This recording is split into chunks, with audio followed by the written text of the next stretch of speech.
It's time for our review. Yay! This is a review for Hannibal Series 3, Episode 11, and The Beast from the Sea. Written by Steve Lightfoot and Bryan Fuller, and directed by Michael Rymer. And in this episode I will be taking back everything I said last week because, oh my god, this was amazing, and nobody died, and it was wonderful. Well, that one dude died. But we don't know who he was, so it doesn't matter. So, at the beginning of the episode, Will, Alana and Jack are all in Jack's office, and it's sort of like old times. They're all discussing the case, and they're talking about why Dollarhide didn't kill the art historian lady. Like, he really should have killed her just so she couldn't identify him. Alana thinks it's because he's trying to stop becoming the dragon, and I sort of agree. Like, he has a compulsion to kill certain people, but that doesn't mean that he wants to kill all people, you know? And then Jack's all like, oh, well, maybe we can find a way to convince him to kill himself. And that just sounds like Freddie Lowndes. I can't even look at him anymore, and I can't trust him because I can just hear Freddie's voice coming out of his mouth. It's freaking me out. Will is convinced that Hannibal knows him and thinks he's probably treated him at some point. And then we cut to Hannibal treating Dollarhide. Dollarhide says that the dragon wants Reba. He's terrified of losing control of the dragon and hurting her. So at this point I'm feeling like a little bit sorry for him. But then he starts talking about how bizarre it is to be with a live woman, and then I think about all the dead and dying women that he's raped, and then I stop feeling sorry for him because no. Anyway, they start talking about Will, and Dollarhide says of Will, odd looking for an investigator, not very handsome. Excuse me? Like, who have you been looking at? Because Will is just absurdly beautiful. Dollarhide that Will has a family, and that he should save himself and kill them all. See, I fucking called it. Man, I called it. And now it's happening, and now I'm pissed off. Like, fuck you, Hannibal. Ugh. Then we see Dollarhide in the woods. Shush. We see Dollarhide in the woods outside Will's house, and it's nearly the full moon, and so I'm freaking out. Then we see him at home with Reba, and ow.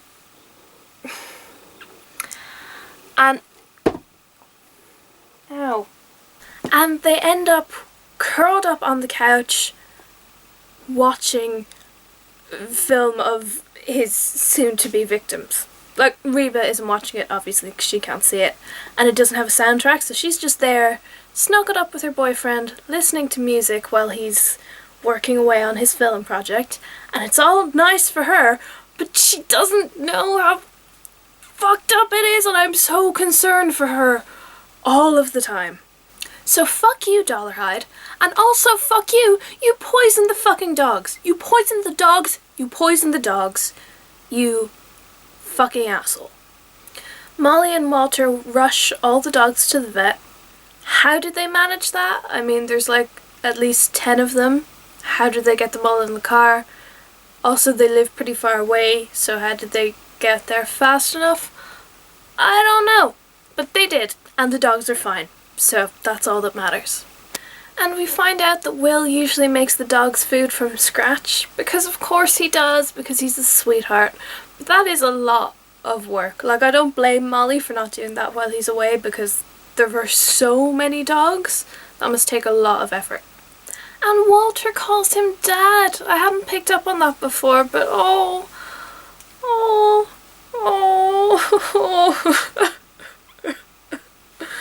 Molly decides not to tell Will what happened to the dogs because she doesn't want to worry him, and I think she doesn't want to lose face as well. Like, she doesn't want to be the one that got the dogs poisoned.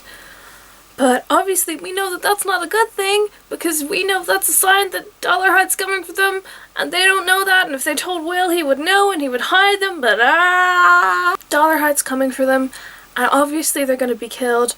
Obviously they are, and it's going to be really bad. That's where we're building to at the moment, and that's what it seems like, so bleh, I'm freaking out. Slightly distracted though when we cut to Will visiting Hannibal, because he says, "I'm not Fortune's fool, I'm yours," which is a bastardization of a quote from Romeo and Juliet, and I'm always a slut for Shakespeare quotes, so that made me happy.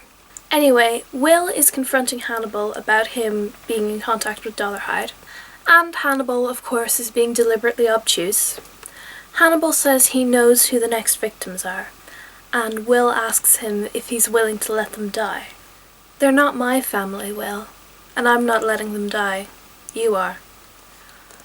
No, he's fucking not. You were doing this, and you were a manipulative, awful, disgusting excuse for a human being, and I hate you. Fuck you, Hannibal. Fuck you.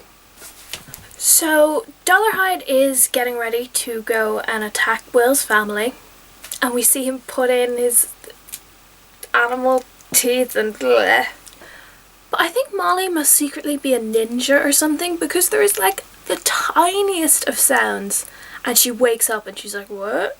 Because there is the tiniest of like little creaking sounds, and they live in a fucking log cabin, like log cabins creak, but she just knows it's someone in the house.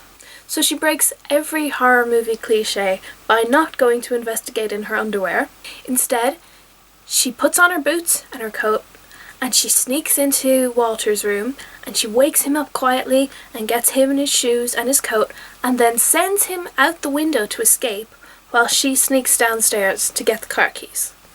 And we learn so much about Molly's character from this. We learn that she's practical. She knows that there's a killer on the loose who specialises in murdering families. So the minute she hears something, she's like, "Well, I'm not going to take any chances," and gets her kid out the house. We learn that she's decisive and so incredibly brave. Not fearless, but smart and badass, and she just doesn't panic at all. No, Molly Graham keeps a level head in a crisis, and she would have every excuse to freak out right now, but she doesn't.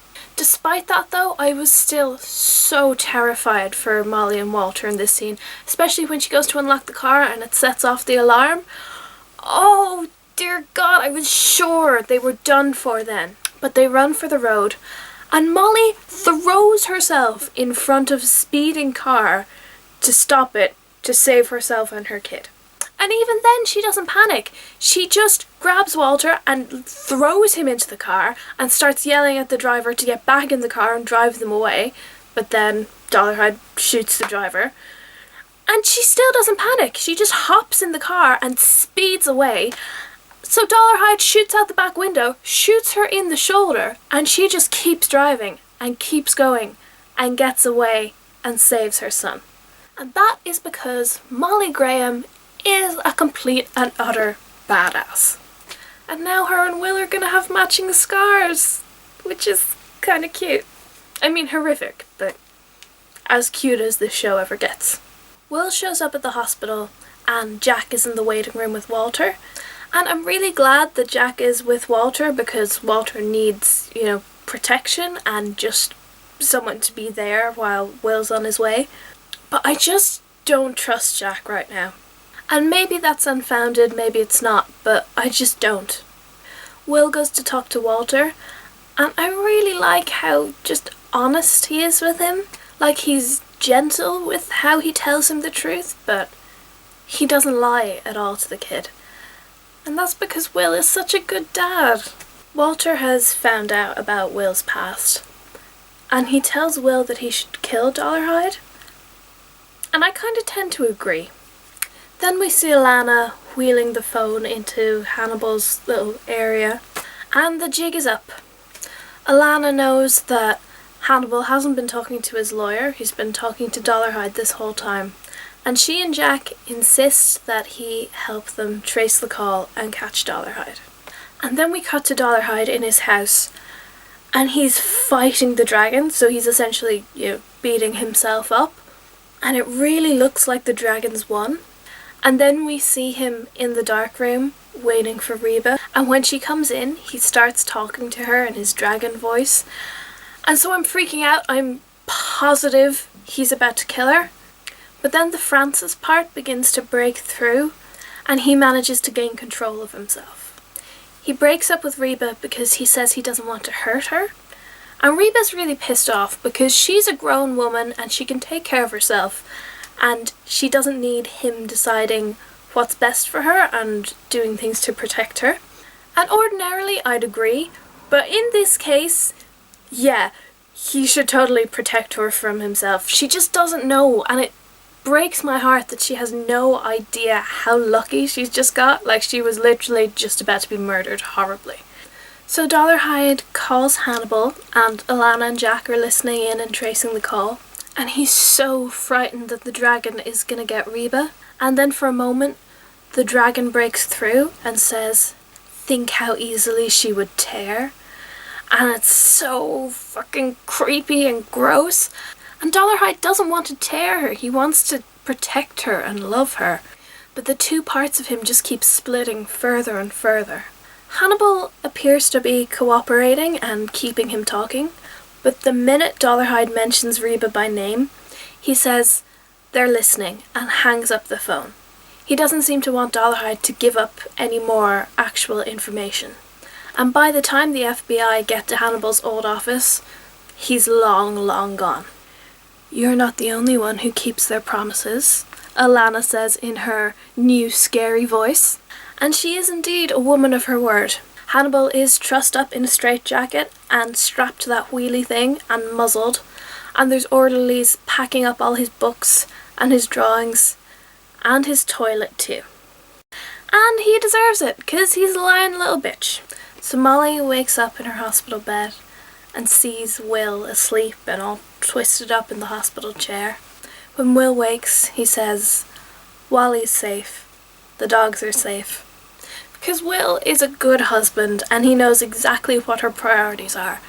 Kid is safe, dogs are safe, she's alive, Will is there, everyone's fine. And then poor Molly starts blaming herself, and Jack, for sending Will out to hunt this guy. She feels like she made him go back to this life and break himself and become that person he used to be. She didn't understand what that would mean for him, but now she does, and she's so sorry. But Will says, "Jack knew what he was doing. So did I. They knew the consequences and they did it anyway, so really they're the ones to blame." And Will tells her, "He came after you because Hannibal suggested it. He urged him to do it." And I'm so glad he's being honest with her. He could have kept that from her, but he didn't. So that really makes me optimistic for the future of their relationship. I mean, of course, finding this out freaks Molly out. Like, her kid just nearly died and she just nearly died, and the whole situation's really fucked up. And then she's like, "Oh, I got mad there for a second," and is all apologetic about it. Like, sweetie, no, you have every right to be upset. But Molly is just so sensible. Like, she knows it's gonna take time for them to recover, both physically and mentally. And she tells Will that. But this doesn't have to be the end for them. It's a shitty thing that happened, but they can get past it if they try. And God, I have fallen deeply and utterly in love with Molly Graham now. She's just incredible. Will leaves Molly's room and he goes straight to see Hannibal. And he is so angry, and I'm so glad he's angry. He has every right to be angry. He asks Hannibal what he said to Dollarhide, and Hannibal tells him honestly, "Save yourself, kill them all," and then I gave him your home address. And then he asks, "How's your wife?" Because he's a fucker. When you look at her now, what do you see? You know what I see. What does that mean? Does Will see her the way Wadding-Hayes sees his victims now, because she was about to be a victim of Wadding-Hayes, because that's fucked up if that's what's going on here. And what exactly is Hannibal up to? Like, he seems to have a plan, and I don't know if he's trying to link Will to Wadding-Hayes so that Wadding-Hayes will become obsessed and come after Will, and then Will can catch him. Is that the plan? It's a fucking stupid plan. And I don't know what he's up to, but it seems clear from this last scene that Hannibal wasn't just planning to have Will and his family murdered. He has a bigger picture going on, but I don't know what it is, and it's probably really bad whatever it is, and I'm kind of frightened. Anyway, that's the end of the episode. Next week is the penultimate episode of the series, possibly of all time, and it's going to be really sad, and then the finale's the week after that. And the link to Postmortem and all my personal links will be down below, as always. If you like this video, please give it a thumbs up and subscribe to see next week's one, and I will be there then, crying my eyes out, probably. Until next time.